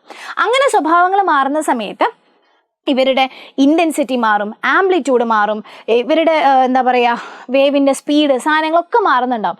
അപ്പോൾ അത് കണ്ടുപിടിക്കുക എന്നുള്ളതാണ് ഇനി നമ്മൾ ചെയ്യുന്നത്. ഓക്കെ, സോ അതിൻ്റെ മുന്നായിട്ട് രണ്ട് ടേം നമ്മൾ പഠിക്കുകയാണ്, പാത്ത് ഡിഫറൻസും ഫേസ് ഡിഫറൻസും. അപ്പം മിസ് ഇങ്ങനെ ഫേസ് ഡിഫറൻസ് പറയുമ്പോൾ നിങ്ങൾക്ക് സംശയം ഉണ്ടാവും എന്താണ് ഈ ഫേസ് ഡിഫറൻസ് എന്നുള്ളത്. ഓക്കെ, അപ്പം നിങ്ങൾ മനസ്സിലാക്കേണ്ട ഒരു കാര്യം, അതിപ്പോൾ ഇവിടെ ഒരു വേവ് ഉണ്ടടാ, ഈ വേവ് ഇതേ ഇങ്ങനെയാണ് പോണത്. അപ്പം ഞാൻ ആംഗിൾസ് മാർക്ക് ചെയ്യുകയാണെങ്കിൽ ഇത് 0, ഇത് 90 ഡിഗ്രി, ഇത് 180 ഡിഗ്രി, ഇത് 270 ഡിഗ്രി. ഓക്കെ, വേറൊരു വേവ് മിസ് ഇവിടെ വരയ്ക്കുകയാണേ. അപ്പോൾ നോക്കിയത് ഇങ്ങനെയാണ് വേവ് പോണത്. അപ്പോൾ ഇത് 0 ഡിഗ്രി, ഇത് 90 ഡിഗ്രി, ഇത് 270, ഇത് ഇത് 180 കേട്ടോ. ഓക്കെ, ഇത് 180, ഇത് 270. നോക്കിക്കേടാ, ഇയാൾ 0 ആകുമ്പം ഇയാൾ 1 ആണ്. ഓക്കെ, ഇയാൾ 0 ആകുന്നത് എത്ര ഡിഗ്രി കഴിഞ്ഞിട്ടാ? ഇയാൾ 0 ആകുന്നത് 90 ഡിഗ്രി കഴിഞ്ഞിട്ടാ. അതായത് ഈ വേവിനേക്കാളും ഇതിനൊരു 90 ഡിഗ്രി ലാഗ് ഇല്ലേ? അതായത് ഈ രണ്ട് വേവുകൾ തമ്മിലുള്ള ഫേസിലുള്ള അല്ലെങ്കിൽ അവർ തമ്മിലുള്ള ആംഗിളിൽ ഉണ്ടാകുന്ന ആ ഒരു ലാഗിനെയാണ് നമ്മൾ ഫേസ് ഡിഫറൻസ് എന്ന് വിളിക്കുന്നത്. അപ്പോൾ ഇവിടെ നമ്മൾ നോക്കുമ്പോൾ ഇയാൾ 0 ആകുമ്പോൾ ഇയാൾ 1 ആണ്. കണ്ടോ, ഇയാൾ 0 ആയപ്പോൾ ഇയാൾ ശരിക്കും എവിടെ എത്തി? 1-ലെത്തി. ഇയാൾ 1-ലെത്തുമ്പോൾ ഇയാൾ എന്തിലെത്തി? 0-ലെത്തി. അതായത് ഇവർ തമ്മിലൊരു 90 ഡിഗ്രി ഡിഫറൻസ് ഉണ്ട്. മനസ്സിലായോ? ആ 90 ഡിഗ്രി ഡിഫറൻസിനെയാണ് നമ്മൾ ഫേസ് ഡിഫറൻസ് എന്ന് വിളിക്കുന്നത്. ഓക്കെ അല്ലേ? ഇതാണ് ഫേസ് ഡിഫറൻസ്. അതായത് രണ്ട് പേരും തമ്മിലുള്ള ലാഗ്, അതായത് മാക്സിമം, മിനിമം, അല്ലെങ്കിൽ 0, മീൻ പൊസിഷൻ, മിനിമം, വീണ്ടും 0, വീണ്ടും മാക്സിമം, ഇങ്ങനെ പോണ സമയത്ത് ഒരേപോലെ, ഇപ്പോൾ ഒരാൾ 0 ആയപ്പോൾ മറ്റേ ആളും 0 ആണ്, ഒരാൾ മാക്സിമം എത്തിയപ്പോൾ മറ്റേ ആളും മാക്സിമം ആണ്. അങ്ങനെയെങ്കിൽ ഇവർ തമ്മിൽ ഫേസ് ഡിഫറൻസ് ഇല്ല. പക്ഷേ ഒരാൾ 0 എത്തിയപ്പോൾ മറ്റേ ആൾ മാക്സിമം ആണ്. അതിൻ്റെ അർത്ഥം ഒരാൾ 90 ഡിഗ്രി കൂടുതൽ എഹെഡ് ആണ്. ഓക്കെ, അപ്പോൾ ഇവർ തമ്മിലൊരു 90 ഡിഗ്രി വ്യത്യാസമുണ്ട്. അതിനാണ് നമ്മൾ ഫേസ് ഡിഫറൻസ് എന്ന് വിളിക്കാം. ഇനി പാത്ത് ഡിഫറൻസ് എന്ന് പറഞ്ഞു കഴിഞ്ഞാൽ, ഇപ്പോൾ ഒരു രണ്ട് വേവുകൾ, ഇതൊരു സോഴ്സാണ് S1, ഇതൊരു സോഴ്സ് S2. ഇവിടെ ഞാനൊരു സ്ക്രീൻ വെച്ചിട്ടുണ്ട്. ഇവിടെ നിന്ന് എന്ത് ചെയ്യാണ്? ഒരു വേവ് ഇങ്ങനെ വരികയാണ്, ഇങ്ങോട്ടെത്തി. ഇവിടുന്ന് ഒരു വേവ് വന്ന് ഇവിടെ എത്തി. ഇവർ രണ്ടുപേരും ഇവിടുന്ന് കൂട്ടിമുട്ടാൻ പോവാണ് കേട്ടോ. അപ്പം നിങ്ങൾ നോക്കണേ, ഇപ്പോൾ ഈ ഒരു സോഴ്സ് S1, ഇതൊരു സോഴ്സ് S2. ഇങ്ങനെ ഒരു വേവ് ഉണ്ടെങ്കിൽ ഇയാൾ ഇങ്ങനെ വന്നു, ഇയാൾ ഇങ്ങനെ വന്നു. എടാ, ഇതിൻ്റെയും പാത്ത് എന്ന് പറയുന്നത് സെയിം അല്ലേ? ഇതിപ്പോൾ ഒരു എക്സ് ഡിസ്റ്റൻസ് ട്രാവൽ ചെയ്തു, ഇതും എക്സ് ഡിസ്റ്റൻസ് ട്രാവൽ ചെയ്തു. രണ്ടുപേരുടെയും പാത്ത് സെയിം ആണ്. There is no path difference. പക്ഷേ ഇവിടേക്ക് നിങ്ങൾ നോക്കിക്കേ, ഇയാൾ ട്രാവൽ ചെയ്തത് എക്സ് ആണ്, പക്ഷേ ഇത്രയും ഭാഗമല്ലേ ശരിക്കും എക്സ് ഉള്ളൂ. ഇയാൾ എക്സിനേക്കാൾ കൂടുതൽ ഇത്രയും ഡിസ്റ്റൻസ് ട്രാവൽ ചെയ്തില്ലേ? അപ്പോൾ ഈ പറയുന്ന സാധനമാണ് ഇവർ തമ്മിലുള്ള പാത്ത് ഡിഫറൻസ് എന്ന് പറയുന്നത്. ഈ പാത്ത് ഡിഫറൻസും ഫേസ് ഡിഫറൻസും തമ്മിലുള്ള ഒരു ഇക്വേഷൻ ആണ് നമ്മളിപ്പോൾ പഠിക്കുന്നത്. അതായത് phase difference is equal to 2π/λ into path difference ആണ് കേട്ടോ. ഫേസ് ഡിഫറൻസ് എന്ന് പറഞ്ഞു കഴിഞ്ഞാൽ 2π/λ ഇൻറ്റു പാത്ത് ഡിഫറൻസ്. ലാംഡ എന്ന് പറഞ്ഞു കഴിഞ്ഞാൽ വേവ് ലെങ്ത് ആണ്. ഓക്കെ, ഈ ഇക്വേഷൻ ജസ്റ്റ് ഒന്ന് ഓർമ്മിച്ച് വെച്ചാൽ മാത്രം മതി. അപ്പം മിസ് പറഞ്ഞു നിങ്ങളോട്, ഈ ഇൻറ്റർഫറൻസ് നടക്കുന്ന സമയത്ത് ഇവരുടെ പ്രോപ്പർട്ടീസ് ഒക്കെ മാറും അല്ലേ? ആംപ്ലിറ്റ്യൂഡ്, ഇൻറ്റൻസിറ്റി ഒക്കെ മാറും. അപ്പോൾ അത് എത്രയാണ് ആംപ്ലിറ്റ്യൂഡ് ഉണ്ടാവുക, എത്രയാണ് ഇൻറ്റൻസിറ്റി ഉണ്ടാവുക എന്ന് നമുക്ക് കാൽക്കുലേറ്റ് ചെയ്യാൻ നമ്മുടെ കയ്യിൽ ഒരു ഇക്വേഷൻ ഉണ്ട്. റിസൾട്ടൻ്റ് ഇൻറ്റൻസിറ്റി അല്ലെങ്കിൽ റിസൾട്ടൻ്റ് ആംപ്ലിറ്റ്യൂഡ് നിങ്ങൾ കാൽക്കുലേറ്റ് ചെയ്യണം എന്നുണ്ടെങ്കിൽ AR², റിസൾട്ടൻ്റ് ആംപ്ലിറ്റ്യൂഡിൻ്റെ സ്ക്വയർ എന്ന് പറഞ്ഞു കഴിഞ്ഞാൽ ആദ്യത്തെ വേവ്, അതായത് ഫസ്റ്റ് വേവ് സെക്കൻഡ് വേവ് ആണല്ലോ, ആദ്യത്തെ വേവിൻ്റെ ആംപ്ലിറ്റ്യൂഡിൻ്റെ സ്ക്വയർ പ്ലസ് രണ്ടാമത്തെ വേവിൻ്റെ ആംപ്ലിറ്റ്യൂഡിൻ്റെ square plus 2A1A2 cos phi ആണ്. ആ ഫൈ എന്ന് പറയുന്നത് എന്തായിരിക്കും? ഫേസ് ഡിഫറൻസ് ആയിരിക്കും. ഓക്കെ, ഇനി റിസൾട്ടൻ്റ് ഇൻറ്റൻസിറ്റി ആണ് കാണുന്നതെന്നുണ്ടെങ്കിൽ I1 + I2 + 2√I1I2 cos phi ആണ് നമ്മളുടെ ഇക്വേഷൻ വരുന്നത്. ഓക്കെ, അപ്പോൾ ഈ റിസൾട്ടൻ്റ് ഇൻറ്റൻസിറ്റിയും ആംപ്ലിറ്റ്യൂഡും കുറച്ചും കൂടെ മനസ്സിലാവണമെന്നുണ്ടെങ്കിൽ നമുക്ക് ശരിക്കും ഇൻറ്റർഫറൻസ് രണ്ട് ടൈപ്പ് ഉണ്ട്. ഒന്ന് കൺസ്ട്രക്റ്റീവ്, ഒന്ന് ഡിസ്ട്രക്റ്റീവ് ആണ്. എന്താണ് ഇവർ നമ്മളുടെ വ്യത്യാസം എന്ന് ചോദിച്ചു കഴിഞ്ഞാൽ, കൺസ്ട്രക്റ്റീവ് ഇൻറ്റർഫറൻസ് എന്ന് പറയുമ്പോൾ നിങ്ങൾ ആലോചിച്ച് നോക്കിക്കേ, നമ്മുടെ വേവ്, നിങ്ങൾ വേവ്സ് എന്ന് പറഞ്ഞ ചാപ്റ്ററിൽ പഠിച്ചിട്ടുണ്ട്. നമ്മുടെ വേവ് എന്ന് പറയുമ്പം ക്രസ്റ്റും ഉണ്ടാവും, ട്രഫും ഉണ്ടാവും അല്ലേ? ക്രസ്റ്റുകളും അതേപോലെ ട്രഫുകളും ഉണ്ടാവും. എടാ, രണ്ട് ക്രസ്റ്റുകൾ രണ്ടുപേരും കൂടി കൂട്ടിമുട്ടുന്ന സമയത്ത് വലിയൊരു വേവ് ഉണ്ടാവില്ലേ? ഉണ്ടാവും. രണ്ട് ട്രഫുകൾ തമ്മിൽ കൂട്ടിമുട്ടി കഴിഞ്ഞാൽ വലിയൊരു ട്രഫ് ഉണ്ടാവില്ലേ? ഇതാണ് കൺസ്ട്രക്റ്റീവ് ഇൻറ്റർഫറൻസ്. ഡിസ്ട്രക്റ്റീവ് എന്ന് പറഞ്ഞു കഴിഞ്ഞാൽ, എടാ വലിയൊരു ക്രസ്റ്റും ഒരു കുഞ്ഞൊരു ക്രസ്റ്റും കൂട്ടിമുട്ടി കഴിഞ്ഞാൽ ചെറിയൊരു ക്രസ്റ്റ് അല്ലേ കിട്ടുക.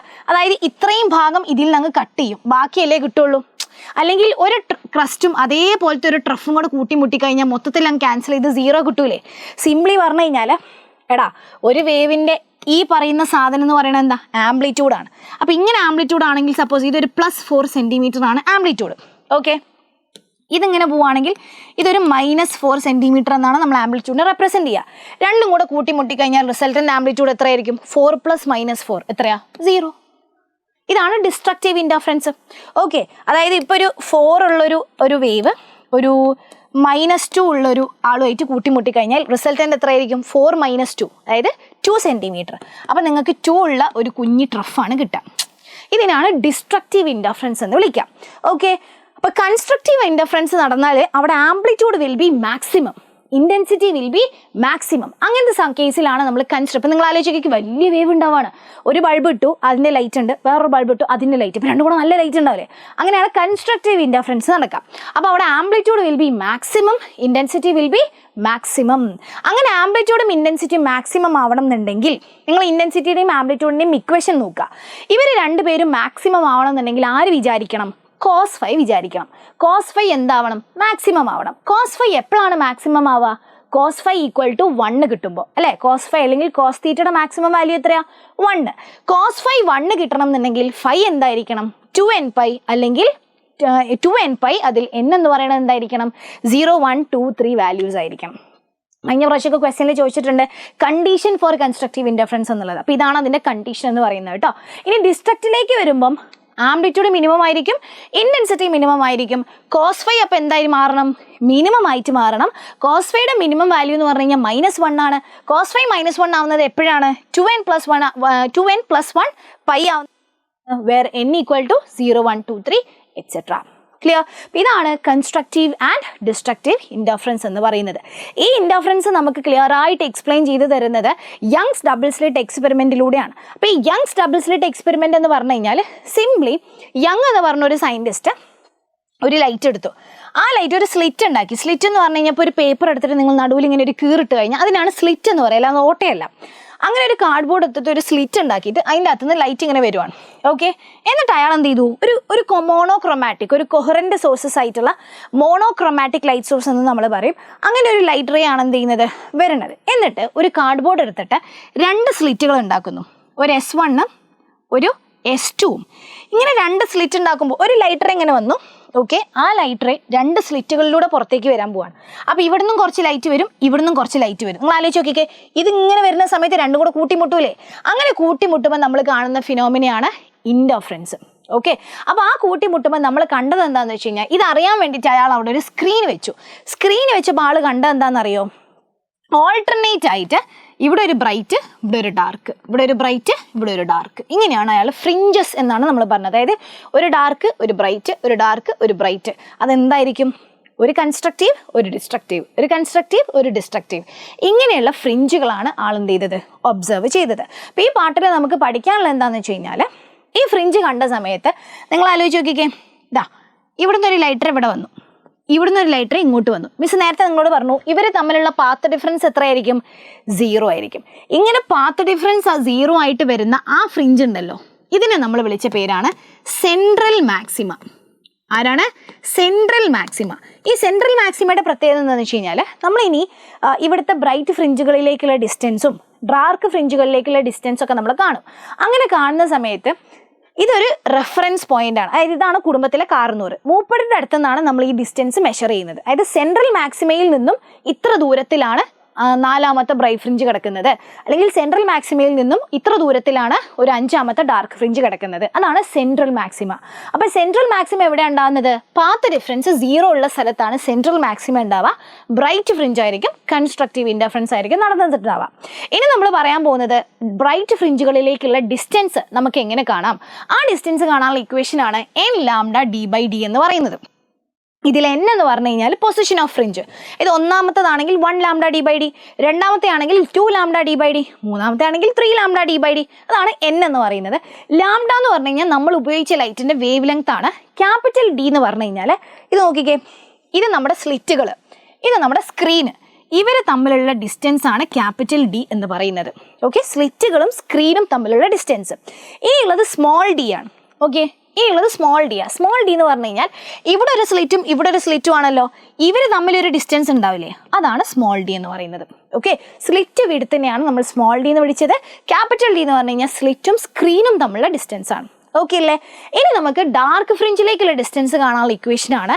രണ്ട് രീതിയിൽ നിങ്ങൾക്ക് പറയാം. 2n + 1 ലാംഡ d / 2d ആണ് നിങ്ങൾ ഉപയോഗിക്കുന്നുണ്ടെങ്കിൽ n 0 1 2 3 ആയിരിക്കണം. 2n - 1 ലാംഡ d / 2d ആണെങ്കിൽ n 1 2 3 ആയാൽ മതി. അത്രയേ ഉള്ളൂ. ഇത് തമ്മിൽ വ്യത്യാസമൊന്നുമില്ല. അപ്പോൾ നിങ്ങൾ ഫസ്റ്റ് ഡാർക്ക് കാണണമെന്നുണ്ടെങ്കിൽ n 0 കൊടുക്കേണ്ടി വരും. ഈ ഇക്വേഷനാണ് യൂസ് ചെയ്യുന്നതെന്നുണ്ടെങ്കിൽ. അപ്പോൾ നിങ്ങൾക്ക് ഇഷ്ടമുള്ള ഇപ്പോൾ പല സ്ഥലത്തും നിങ്ങൾക്ക് രണ്ട് രീതിയിലൊക്കെ ഇക്വേഷൻ കാണാൻ പറ്റും. ഏതാണ് നിങ്ങൾക്ക് എളുപ്പമായിട്ട് തോന്നുന്നത്? എനിക്കൊന്ന് ഇതാണ് കുറച്ചുകൂടെ എളുപ്പം. അതായത് ഒന്നാമത്തെ കാണണമെങ്കിൽ 1 കൊടുത്താൽ മതി. ഓക്കെ, അപ്പോൾ 2n - 1 ലാംഡ d / 2d ആണ് കുറച്ചും കൂടെ എളുപ്പം ഉണ്ടാവുക. ഇതാണ് ഡാർക്ക് ഫ്രിഞ്ചിലേക്കുള്ള ഡിസ്റ്റൻസ് കാണാനുള്ള ഇക്വേഷൻ എന്ന് പറയുന്നത്. ക്ലിയർ അല്ലേ? ഇനി നമ്മൾ പറയാൻ പോകുന്നത് ഓരോ ഫ്രിഞ്ചുകളും, ഞാൻ പറഞ്ഞു ഒരു ബ്രൈറ്റ് ഒരു ഡാർക്ക്, ഒരു ബ്രൈറ്റ് ഒരു ഡാർക്ക്, ഓരോ ഫ്രിഞ്ചിനും ഒരു വിഡ്ത്ത് ഉണ്ടാവും അല്ലേ? ഈ യങ് സ്റ്റാബിലിറ്റി എക്സ്പെരിമെന്റിൽ കണ്ട പ്രത്യേകത എന്താണെന്ന് വെച്ച് കഴിഞ്ഞാൽ എല്ലാ ഫ്രിഞ്ചുകളും ഒരേ വിഡ്ത്തിലായിരുന്നു. അപ്പോൾ ആ വിഡ്ത്താണ് നമ്മൾ എന്തെന്ന് പറയുന്നത്? ഫ്രിഞ്ച് വിഡ്ത്ത് എന്ന് നമ്മൾ പറയുന്നത്. ഫ്രിഞ്ച് വിഡ്ത്ത് കാണാൻ ഒരു ഇക്വേഷൻ ഉണ്ട്. ഏത് ഫ്രിഞ്ച് വിഡ്ത്ത് എന്ന് പറഞ്ഞു കഴിഞ്ഞാൽ ഒരു ഡാർക്ക് ഫ്രിഞ്ചിൻ്റെ വിഡ്ത്ത് അല്ലെങ്കിൽ ഒരു ബ്രൈറ്റ് ഫ്രിഞ്ചിൻ്റെ വിഡ്ത്ത്, അല്ലെങ്കിൽ നമ്മൾ പറയാം രണ്ട് ബ്രൈറ്റുകൾ തമ്മിലുള്ള ഡിസ്റ്റൻസ്, അങ്ങനെയൊക്കെ നമ്മൾ ഫ്രിഞ്ച് വിഡ്ത്തിനെ ഡിഫൈൻ ചെയ്യാറുണ്ട്. അത് കാണാനുള്ള ഇക്വേഷൻ ആണ് beta = lambda d / small d. അതായത് ബീറ്റ എന്ന് പറയുന്നതാണ് ഫ്രിഞ്ച് വിഡ്ത്ത് എന്ന് പറയുന്നത്. ഫ്രിഞ്ച് വിഡ്ത്തിനെ നമ്മൾ റെപ്രസെന്റ് ചെയ്യുന്ന ലെറ്റർ ആണ് കേട്ടോ ബീറ്റ. ലാംഡ d / d എന്ന് പറയുമ്പോൾ ലാംഡ വേവ് ലെങ്ത് ആണ്. ക്യാപിറ്റൽ ഡി എന്ന് പറഞ്ഞു കഴിഞ്ഞാൽ സ്ലിറ്റും സ്ക്രീനും നമ്മുടെ ഡിസ്റ്റൻസ് ആണ്. സ്മോൾ ഡി എന്ന് പറഞ്ഞു കഴിഞ്ഞാൽ സ്ലിറ്റ് വിഡ്ത്താണ്. ഓക്കെ അല്ലേ? ഇത്രയും കാര്യങ്ങളാണ് നമുക്ക് ഇന്റർഫറൻസിൽ വരുന്നത്. ഇപ്പം ഇന്റർഫറൻസിൽ നിങ്ങൾ ഓർത്ത് വെക്കേണ്ട പോയിന്റ് എന്ന് പറഞ്ഞു കഴിഞ്ഞാൽ എല്ലാ ഫ്രിഞ്ചുകൾക്കും ഒരേ വിഡ്ത്തായിരിക്കും. ഓക്കെ, എല്ലാ ബ്രൈറ്റ് ഫ്രിഞ്ചുകൾക്കും ഒരേ ഇൻറ്റൻസിറ്റി ആയിരിക്കും, എല്ലാ ഡാർക്കും ഒരേ ഇൻറ്റൻസിറ്റി ആയിരിക്കും. അപ്പം നമ്മളതിൻ്റെ ഗ്രാഫ് വരയ്ക്കുന്ന സമയത്ത് ഇങ്ങനെയാണ് കിടക്കുക. ഇത് ഇവിടെ നമ്മൾ ഡിസ്റ്റൻസ്, ഇത് നമ്മുടെ ഇൻറ്റൻസിറ്റി. ഓക്കെ, നമ്മൾ വരയ്ക്കുന്ന സമയത്ത് ഡാർക്കിന് 0, ബ്രൈറ്റിന് മാക്സിമം, ഡാർക്കിന് വീണ്ടും 0. അതായത് എല്ലാവരും ഒരേ ലെവലിലാണ് ഉണ്ടാവുക. ഇതാണ് ഇന്റർഫറൻസിന്റെ ഗ്രാഫ് എന്ന് പറയുന്നത്. ഇനി നമ്മൾ പറയാൻ പോകുന്നത് ഡിഫ്രാക്ഷൻ ആണ്. ഇന്റർഫറൻസ് നടന്നത് രണ്ട് സ്ലിറ്റിലാണെങ്കിൽ ഡിഫ്രാക്ഷൻ എന്ന് പറഞ്ഞു കഴിഞ്ഞാൽ ഒറ്റ സ്ലിറ്റിൽ നടക്കുന്ന കാര്യമാണ്. അത് സിംപ്ലി നിങ്ങൾക്ക് മനസ്സിലാവണമെങ്കിൽ രണ്ട് വിരലെടുക്കാം, എന്നിട്ട് ഒരു ലൈറ്റിന്റെ മുകളിലേക്ക് വിരൽ ഇങ്ങനെ അടുപ്പിച്ച് വെച്ച് നോക്കിക്കഴിഞ്ഞാൽ അതിൻ്റെ ഇടയിൽ നിങ്ങൾക്ക് നല്ല വരകൾ കാണാൻ പറ്റും. അതാണ് നമ്മുടെ ഡിഫ്രാക്ഷൻ പാറ്റേൺസ്. അപ്പോൾ അതിൻ്റെ സെൻറ്ററിൽ നിങ്ങൾക്ക് ഒരു കട്ടിയുള്ള വര കാണാൻ പറ്റും ഇല്ലേ? അതാണ് ഡിഫ്രാക്ഷൻ നടക്കുക കേട്ടോ. ഡിഫ്രാക്ഷൻ്റെ കേസിൽ ഇൻറ്റർഫറൻസ് പോലെയല്ല. ഇൻറ്റർഫറൻസിൽ നമുക്ക് ഒരു ബ്രൈറ്റ് ഒരു ഡാർക്ക്, ഒരു ബ്രൈറ്റ് ഒരു ഡാർക്ക് അങ്ങനെയാണ് കാണാം. ഡിഫ്രാക്ഷനിൽ നമ്മൾ കാണാം സെൻറ്ററിൽ നല്ലൊരു ബ്രൈറ്റ് ഫ്രിഞ്ച് ഉണ്ടാവും. അപ്പം നമ്മൾ കൈ വെച്ചപ്പോൾ നിങ്ങൾ സെൻറ്ററിൽ ഒരു നല്ല കറുത്ത വര കണ്ടില്ലേ? അതാണ് bright fringe, central maximum. Central maximum എന്ന് പറഞ്ഞു കഴിഞ്ഞാൽ വലിയൊരു ബ്രൈറ്റ് ഫ്രിഞ്ച് ഉണ്ടാവും. പിന്നെ കുറച്ച് കഴിഞ്ഞിട്ട് ഒരു ഡാർക്ക് ഉണ്ടാവും, പിന്നെ കുറച്ച് കഴിഞ്ഞിട്ട് ഒരു ബ്രൈറ്റ് ഉണ്ടാവും, പിന്നെ ഒരു ഡാർക്ക്, അങ്ങനെ പോകും. പക്ഷെ ഇവിടെ എന്ന് വെച്ച് കഴിഞ്ഞാൽ ഈ സെൻട്രൽ മാക്സിമക്ക് മാക്സിമം ഇൻറ്റൻസിറ്റി ആയിരിക്കും, പിന്നെ അങ്ങോട്ട് ഇൻറ്റൻസിറ്റി കുറഞ്ഞു കുറഞ്ഞു വരും. അതുകൊണ്ടാണ് നിങ്ങൾ കൈവരൽ വെക്കുന്ന സമയത്ത് ബാക്കി വരകൾക്കൊന്നും നിങ്ങൾക്ക് എന്ത് കാണാൻ പറ്റാത്തത്? ഒറ്റ കണ്ണ് അടച്ചിട്ട് നോക്കണം കേട്ടോ. ബാക്കി വരകൾക്കൊന്നും നിങ്ങൾക്ക് എന്ത് കാണാൻ പറ്റാത്തത്? വലിയ ഇൻറ്റൻസിറ്റി നിങ്ങൾക്ക് കാണാൻ പറ്റില്ല. അപ്പോൾ ഇൻറ്റൻസിറ്റി എന്ന് പറഞ്ഞാൽ സെൻട്രൽ മാക്സിമം ഇങ്ങനെ കുറഞ്ഞു വരും, വലുപ്പം അതുപോലെ കുറഞ്ഞു വരും. അതാണ് ഡിഫ്രാക്ഷനിൽ സംഭവിക്കുന്നത്. അതായത് അൺഈക്വൽ വിഡ്ത്താണ്, അൺഈക്വൽ ഇൻറ്റൻസിറ്റി ആണ്. പക്ഷേ ഇന്റർഫറൻസിൽ നേരെ തിരിച്ചാണ്, ഈക്വൽ വിഡ്ത്താണ്, ഈക്വൽ ഇൻറ്റൻസിറ്റി ആണ്. ഓക്കെ, അതുകൊണ്ട് തന്നെ ഇതാണ് സെറ്റപ്പ്. സെൻട്രൽ മാക്സിമം ഉണ്ടാവും. ഈ സെൻട്രൽ മാക്സിമം എന്ന് പറഞ്ഞു കഴിഞ്ഞാൽ ഡബിൾ വിഡ്ത്ത് ഉണ്ടാവും കേട്ടോ. കുറച്ച് വലിയ സെൻട്രൽ മാക്സിമം ആയിരിക്കും, പിന്നെ അങ്ങോട്ട് വിഡ്ത്ത് കുറഞ്ഞു വരും, ഇൻറ്റൻസിറ്റിയും കുറഞ്ഞു വരും. അതുകൊണ്ട് തന്നെ നമ്മൾ ഗ്രാഫ് വരയ്ക്കുന്ന സമയത്ത് സെൻട്രൽ മാക്സിമക്ക് നല്ല ഇൻറ്റൻസിറ്റി, പിന്നീട് അങ്ങോട്ട് കുറഞ്ഞ് 0 ആയിട്ട് മാറും. ഓക്കെ, ഇതാണ് ഡിഫ്രാക്ഷൻ എന്ന് പറയുന്നത്. ക്ലിയർ? അപ്പോൾ ചിലപ്പോൾ ഇൻറ്റർഫറൻസും ഡിഫ്രാക്ഷനും നമ്മൾ ഡിഫറൻസ് ഒക്കെ ചോദിക്കാനുള്ള സാധ്യതയുണ്ട്. ഏറ്റവും ലാസ്റ്റ് ടോപ്പിക്കാണ് പോളറൈസേഷൻ എന്ന് പറയുന്നത്. പോളറൈസേഷൻ എന്ന് പറഞ്ഞു കഴിഞ്ഞാൽ നിങ്ങൾ ഇലക്ട്രോ മാഗ്നറ്റിക് വേവ്സിൽ പഠിച്ചിട്ടുണ്ട്. ലൈറ്റ് ഒരു ഇലക്ട്രോ മാഗ്നറ്റിക് വേവ് ആണ്. ഇലക്ട്രോ മാഗ്നറ്റിക് വേവ് എന്ന് പറയുന്ന സമയത്ത് ഇലക്ട്രിക് ഫീൽഡും മാഗ്നറ്റിക് ഫീൽഡും കണ്ടിന്യൂസ് ആയിട്ട് വൈബ്രേറ്റ് ചെയ്തുകൊണ്ടിരിക്കുക. അപ്പോൾ ലൈറ്റിന് ശരിക്കും കുറേ ഡയറക്ഷനിൽ ലൈറ്റ് എന്ത് ചെയ്യുന്നുണ്ട്? അങ്ങോട്ടും ഇങ്ങോട്ടൊക്കെ വൈബ്രേറ്റ് ചെയ്തിരിക്കുന്നുണ്ട്. അപ്പം നമ്മൾ ഉച്ചയ്ക്കൊക്കെ ബൈക്കിൽ പോകുന്ന സമയത്ത് കണ്ണിൽ അടിച്ചിങ്ങനെ കയറും. അപ്പം നിങ്ങളൊരു സൺഗ്ലാസ് എടുത്ത് വെച്ച് കഴിഞ്ഞാൽ എന്താ സംഭവിക്കുക? നല്ല സുഖമായിട്ട് വണ്ടി ഓടിച്ചിട്ട് പോവുക. ആ സൺഗ്ലാസ് എടുത്ത് വെക്കുമ്പോൾ നടക്കുന്ന പരിപാടിയാണ് പോളറൈസേഷൻ. അതായത് ഡിഫറെൻറ്റ് ഡയറക്ഷനിൽ വൈബ്രേറ്റ് ചെയ്യുന്ന ലൈറ്റിനെ ഒറ്റ ഡയറക്ഷനിൽ വൈബ്രേറ്റ് ചെയ്യുന്നതാക്കി മാറ്റുക. അതാണ് പോളറൈസേഷൻ എന്ന് പറയുന്നത്. അതിനുവേണ്ടി നമ്മൾ യൂസ് ചെയ്യുന്ന സാധനങ്ങളാണ് പോളറോയിഡുകൾ എന്ന് പറയുന്നത്. നമ്മൾ ഉപയോഗിക്കുന്ന സൺഗ്ലാസ് ഒക്കെ ഒരു പോളറോയിഡാണ്. Okay, so plane polarised light എന്താണ് എന്ന് ക്വസ്റ്റ്യൻ വരാം. അപ്പോൾ അതിൻ്റെ ഡെഫിനിഷൻ ആയിട്ട് നമ്മൾ പറയാം, പ്ലെയിൻ പോളറൈസ്ഡ് ലൈറ്റ് എന്ന് പറഞ്ഞു കഴിഞ്ഞാൽ it's a type of light wave that has vibrations that occur in a single plane and in the same direction for all the waves. Okay, ഇതാണ് പോളറൈസേഷൻ എന്ന് പറയുന്നത്. ഇതിന് നമ്മൾ ഉപയോഗിക്കുന്നത് പോളറോയിഡുകളാണ്. പോളറോയിഡുകളുടെ ഉപയോഗം എന്ന് പറഞ്ഞു കഴിഞ്ഞാൽ ഇപ്പോൾ പോളറോയിഡ്സ് ആയിട്ട് നമുക്ക് മെയിൻ ഉപയോഗമാണ് ഒന്ന് സൺഗ്ലാസ് ഉണ്ടാക്കാൻ, പിന്നെ ലബോറട്ടറി യൂസസ് ഒക്കെ നമ്മൾ പോളറോയിഡ്സിൻ്റെ യൂസസ് ആയിട്ട് പറയാറുണ്ട്. ലബോറട്ടറികളിലൊക്കെ നമ്മൾ ഇത് ഒരുപാട് ഉപയോഗിക്കുന്നുണ്ട്. അതേപോലെ കാറിൻ്റെ ഹെഡ്ലൈറ്റ്, പിന്നെ നമ്മുടെ ഇതില്ലടാ വിൻഡ് ഷീൽഡ്, കാറിൻ്റെ ഹെഡ്ലൈറ്റിലൊക്കെ നമ്മൾ ഈ പോളറോയിഡ് സാധനങ്ങളൊക്കെ ഉപയോഗിക്കുന്നുണ്ട് കേട്ടോ. പിന്നെ ഇനി ഏറ്റവും ലാസ്റ്റ് പാട്ടെന്ന് പറഞ്ഞു കഴിഞ്ഞാൽ ഒരു പോളറോയിഡിൻ്റെ അകത്തോട്ട്, അപ്പം നിങ്ങൾ നോക്കിക്കേ, ഇത്രയും ഇൻറ്റൻസിറ്റി ഉള്ളൊരു ലൈറ്റാണ് പോളറോയിഡ് ഉപയോഗിക്കുമ്പോൾ ഇങ്ങനെയായിട്ട് മാറുന്നത്. അപ്പോൾ എന്തായാലും ഇതിൻ്റെ ഇൻറ്റൻസിറ്റി മാറുമല്ലോ, ഇൻറ്റൻസിറ്റി മാറുന്നുണ്ട്. അതെങ്ങനെയാണ് മാറുന്നത് എന്നുള്ളതാണ് ഇനി നമ്മൾ പറയാൻ പോകുന്നത് കേട്ടോ. ഇപ്പോൾ ഒരു പോളറൈസേഷൻ നടക്കാത്ത ഒരു സാധാരണ ലൈറ്റ്, ഒരു ഒറിജിനൽ ലൈറ്റ് എന്ത് ചെയ്യാണ്, ഒരു പോളറൈസറിലൂടെ കടത്തിവിട്ടു. അങ്ങനെ ഒരു പോളറൈസേഷൻ പോലും നടക്കാത്തൊരു ലൈറ്റിനെ, ഒരു നോർമൽ ലൈറ്റിനെ ഒരു പോളറൈസറിലൂടെ കടത്തിവിടുമ്പോൾ അതിൻ്റെ ഇൻറ്റൻസിറ്റി നേരെ പകുതിയായിട്ട് മാറും. ഓക്കെ, ഏതൊരു ലൈറ്റിനെയും ഒരു പ്രാവശ്യം പോളറൈസറിലൂടെ കടത്തിവിടുമ്പോൾ അതിൻ്റെ ലൈറ്റിൻ്റെ ഇൻറ്റൻസിറ്റി എത്രയായിട്ട് മാറും, നേരെ പകുതിയായിട്ട് മാറും. ഇനി ഈ ലൈറ്റിൻ്റെ പോളറൈസേഷൻ ചെക്ക് ചെയ്യാൻ വേണ്ടി, ഇത് പോളറൈസ്ഡ് ആണോ അല്ലേ എന്നൊക്കെ ചെക്ക് ചെയ്യാൻ വേണ്ടിയിട്ട് നമ്മൾ വീണ്ടും ഒരു അനലൈസറിലൂടെ കടത്തിവിടും. അനലൈസർ എന്ന് പറഞ്ഞു കഴിഞ്ഞാൽ അതും ഒരു പോളറോയിഡ് തന്നെയാണ്. അപ്പോൾ ഈ അനലൈസറുകളെ നമുക്ക് പല തീറ്റകളിൽ വെക്കാം, അതായത് പല ആംഗിളുകളിൽ വെക്കാം. 0 ഡിഗ്രിയിൽ വെക്കാം, 90 ഡിഗ്രിയിൽ വെക്കാം. ഇപ്പം നിങ്ങൾ ആലോചിച്ച് നോക്കിക്കേ, ഒരു ഇങ്ങനെ വരുന്നൊരു ലൈറ്റ് റേ. ഓക്കെ, ഇതിന് നമ്മൾ ആദ്യം ഒരു പോളറോയിഡ്, ഈ പോളറോയിഡിന് ഒരു പാസ് ആക്സിസ് ഉണ്ടാവും. അത് ഇങ്ങനെ ഒരു പാസ് ആക്സിസ് ഉണ്ടെന്ന് ചോദിക്കാം. അതിൻ്റെ അർത്ഥം ഇങ്ങനെയുള്ള ആൾക്കാർ മാത്രമേ ഇതിൽ കടന്നു പോവുള്ളൂ, ഇങ്ങനെയുള്ള ആൾക്കാരൊക്കെ കട്ടായി പോകും. അതാണ് പോളറൈസറിൻ്റെ പ്രത്യേകത. അപ്പോൾ ഇതിന്ന് പുറത്തേക്ക് വരുന്നത് ആരായിരിക്കും, ഇങ്ങനെയുള്ള ലൈറ്റ് റേ ആയിരിക്കും. ഓക്കെ, ഇതാ മിസ് പറഞ്ഞത്. ഈ വരുന്ന ആൾക്കാരുടെ ഇൻറ്റൻസിറ്റി I0 ആണെങ്കിൽ ഇയാളുടേത് എന്തായിരിക്കും, ഡെഫിനറ്റ്ലി I0/2 ആയിരിക്കും. റെഡി? ഇനി ഇതിനെ നമുക്ക് വീണ്ടും ഒരു അനലൈസറിലൂടെ കടത്തിവിടാം. ആ അനലൈസർ എന്ന് പറഞ്ഞു കഴിഞ്ഞാൽ നിങ്ങൾ നോക്കിക്കേ, ഇപ്പം ഇങ്ങനെ ഒരു അനലൈസറാണ്, ഇങ്ങനെ ഒരു പോളറോയിഡാണ്. ഓക്കെ, ഞാൻ എന്ത് ചെയ്യുന്നു, ഇതാണ് അതിൻ്റെ പാസ് ആക്സിസ്. ഓക്കെ, ഇതാണ് പാസ് ആക്സിസ്. ഇങ്ങനെ ഇതിൻ്റെ ഉള്ളിലൂടെ കടത്തിവിടുമ്പോൾ നിങ്ങൾ നോക്കി, ഇതാണ് ലൈറ്റ് റേ, ഇത് പാസ് ആക്സിസ്. ഇവർ തമ്മിലുള്ള ആംഗിൾ എത്രയാണ്, 90 ഡിഗ്രി. പുറത്തേക്ക് നമുക്ക് എന്താ കിട്ടുക, ഈ വരുന്ന ആൾക്കാരൊക്കെ കട്ടായി പോകില്ലേ. ഇതിൽ ശരിക്കും ഇങ്ങനെയുള്ള ആൾക്കാർ മാത്രമേ കടന്നു പോവുള്ളൂ, ഈ വരുന്ന ആൾക്കാരൊക്കെ കട്ടായി പോകും. പുറത്തേക്ക് ശരിക്കും നമുക്കൊന്നും കിട്ടൂല. ഓക്കെ, അപ്പം ഇങ്ങനെ പോളറൈസ്ഡ് ആണോ എങ്കിൽ ഇത്രത്തോളം പോളറൈസ്ഡ് ആണ് എന്നൊക്കെ ചെക്ക് ചെയ്യാൻ വേണ്ടിയിട്ടാണ് നമ്മൾ അനലൈസറിലൂടെ കടത്തിവിടുന്നത്. അപ്പോൾ ആ അനലൈസറിൻ്റെ ആംഗിൾ എന്ന് പറഞ്ഞു കഴിഞ്ഞാൽ ഡിഫറെൻ്റ് ആയിരിക്കും. 90 ഡിഗ്രിയിൽ വെക്കാം, 0 ഡിഗ്രിയിൽ വെക്കാം, അങ്ങനെ പല ആംഗിളുകളും നമുക്ക് വെക്കാം. അപ്പോൾ ഏത് ആംഗിളിലാണ് വെക്കുന്നത് എന്നനുസരിച്ചിട്ടാണ് പുറത്തേക്ക് നമുക്ക് കിട്ടുന്ന ലൈറ്റിൻ്റെ ഇൻറ്റൻസിറ്റി ഇരിക്കുന്നത്. ഓക്കെ, ഇപ്പോൾ ഈ കേസിൽ നമുക്ക് പുറത്ത് കിട്ടിയ ലൈറ്റിൻ്റെ ഇൻറ്റൻസിറ്റി ഇത്ര 0 ആണ്. ഇത് പക്ഷേ നമ്മൾ വെറുതെ മെഷർ ചെയ്യുന്നതല്ല, അതിന് നമുക്കൊരു ലോ ഉണ്ട്, അതാണ് മാലൂസ് ലോ എന്ന് പറയുന്നത്. മാലൂസ് ലോ പറയുന്നത് നമ്മൾ അനലൈസറിലൂടെ പുറത്ത് വിടുന്ന ലൈറ്റിൻ്റെ ഇൻറ്റൻസിറ്റി എന്ന് പറയുന്നത് I0 cos square തീറ്റയാണ്. തീറ്റ എന്താ നിങ്ങൾക്ക് മനസ്സിലായിട്ടുണ്ടാവുമല്ലോ, നമ്മൾ വെച്ചിട്ടുള്ള അനലൈസർ വെച്ചിട്ടുള്ള ആംഗിൾ എന്ന് പറയുന്നത്. ഈ I0 ആണ് നിങ്ങൾ ശ്രദ്ധിക്കേണ്ടത്. I0 എന്ന് പറഞ്ഞു കഴിഞ്ഞാൽ ഈ ലൈറ്റിൻ്റെ ഇൻറ്റൻസിറ്റിയാണ്. ചിലപ്പോൾ ഇത് തന്നെ ക്വസ്റ്റ്യനിൽ തരും, അങ്ങനെയെങ്കിൽ നിങ്ങൾ അങ്ങനെ തന്നെ എടുത്ത് എഴുതിയാൽ മതി. ചിലപ്പോൾ നിങ്ങൾക്ക് ഒറിജിനൽ ലൈറ്റിൻ്റെ ഇൻറ്റൻസിറ്റിയാണ് തരിക, അപ്പോൾ അതെടുത്തിട്ട് I0 ആക്കിയിട്ട് എഴുതാൻ പാടില്ല. ആ ലൈറ്റ് തന്നു കഴിഞ്ഞാൽ നിങ്ങൾ എന്തെടുക്കണം, അതിൻ്റെ ഹാഫ് ആയിരിക്കണം I0യുടെ സ്ഥാനത്ത് കൊടുക്കേണ്ടത്. അതായത് I0 എന്ന് പറഞ്ഞു കഴിഞ്ഞാൽ ഒരു പ്രാവശ്യം പോളറൈസേഷൻ കഴിഞ്ഞ ലൈറ്റിൻ്റെ ഇൻറ്റൻസിറ്റിയാണ് I0 എന്ന് പറയുന്നത്. അത് മാത്രം ശ്രദ്ധിച്ചാൽ മതി. സോ അങ്ങനെ നിങ്ങൾക്ക് ഇൻറ്റൻസിറ്റി കാണാനുള്ള ഇക്വേഷനാണ് I0 cos square തീറ്റ. സിമ്പിളായിട്ട് നിങ്ങൾക്ക് എന്ത് ചെയ്യാൻ പറ്റും, ഇൻറ്റൻസിറ്റി കാണാൻ പറ്റും. ഓക്കെ, അപ്പോൾ ഇത്രയും കാര്യങ്ങളെ നമ്മളുടെ ഈ വേവ് ഓപ്റ്റിക്സ് ചാപ്റ്ററിൻ്റെ അകത്തുള്ളൂ. ഇത് നിങ്ങൾ കംപ്ലീറ്റ് പഠിച്ചു കഴിഞ്ഞാൽ ഈ ചാപ്റ്റർ ഫുൾ സെറ്റാണ്. ഹോപ്പ് എല്ലാം മനസ്സിലായെന്ന് വിചാരിക്കുന്നു. അപ്പോൾ നിങ്ങളുടെ ഫീഡ്ബാക്കും കാര്യങ്ങളും താഴെ കമൻറ്റ് ചെയ്യുക. For more videos follow us. Thank you.